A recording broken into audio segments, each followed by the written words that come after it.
Just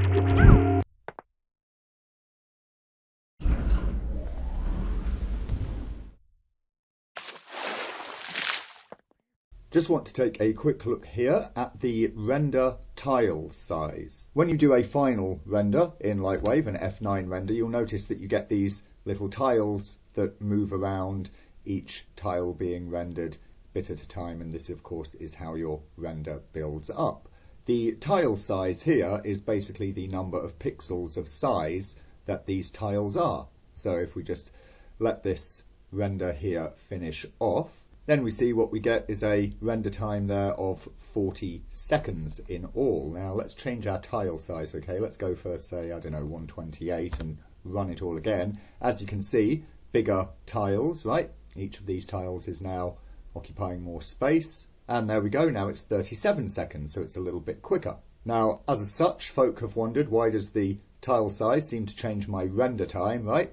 In this case, it's not much, it's only 3 seconds out of a 40-second render. But when you think about it, that's just short of 10%, right? If this were a more complex scene that was taking, 20 minutes, 40 minutes, an hour to render, saving, almost 10% per frame could be quite an amount. So why the difference, and how do you use these optimally to get your quickest render? Well, basically what is happening at each of these tiles is where a tile borders an unrendered area, right?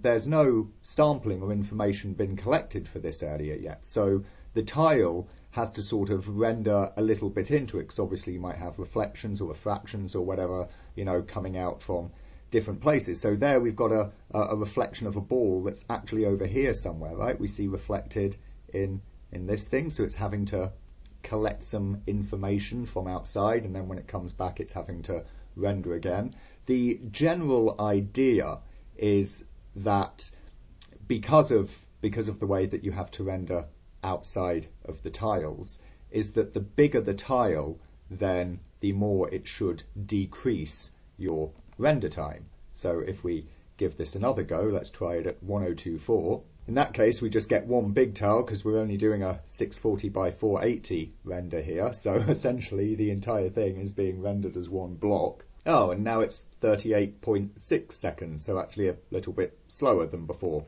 which is weird. And what about if it was, I don't know, 256, right? In which case we only get a small handful of tiles here.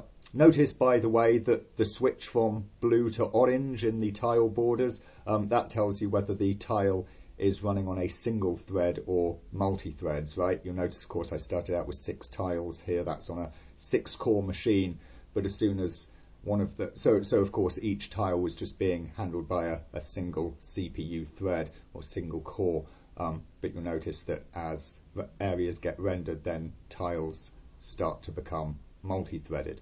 But there we go, 36.9 seconds, so a little quicker in this case. So it appears that as you go up in the tile size, you get faster renders until a certain point, at which case the render starts to get slower again, and there doesn't seem to be an awful lot of rhyme or reason to it.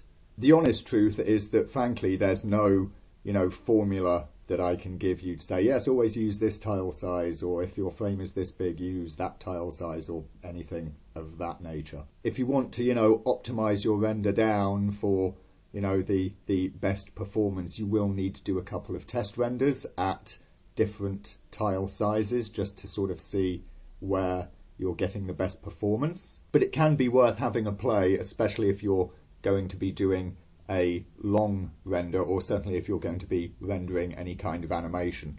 Because even though the differences that you get out of the tile size might be quite small, saving 5% even on each frame, if you've got a complex scene and you're rendering, a few dozen or few hundred frames of animation, that can actually be quite a time saving overall. Last little thing to notice is here on the general tab you've got this preview pass, right? When you do that in F9, you see you get these green bordered tiles, and what you get is just an initial very rough render that comes out. Basically it's just for preview purposes, and what it does is it just renders up the first sample, so it gives you a one sample render and then goes back and does all of the additional sampling in our scene. And there you can see 37 seconds. It doesn't change the time of your render at all. Notice 37, that's what we were getting before with the 128.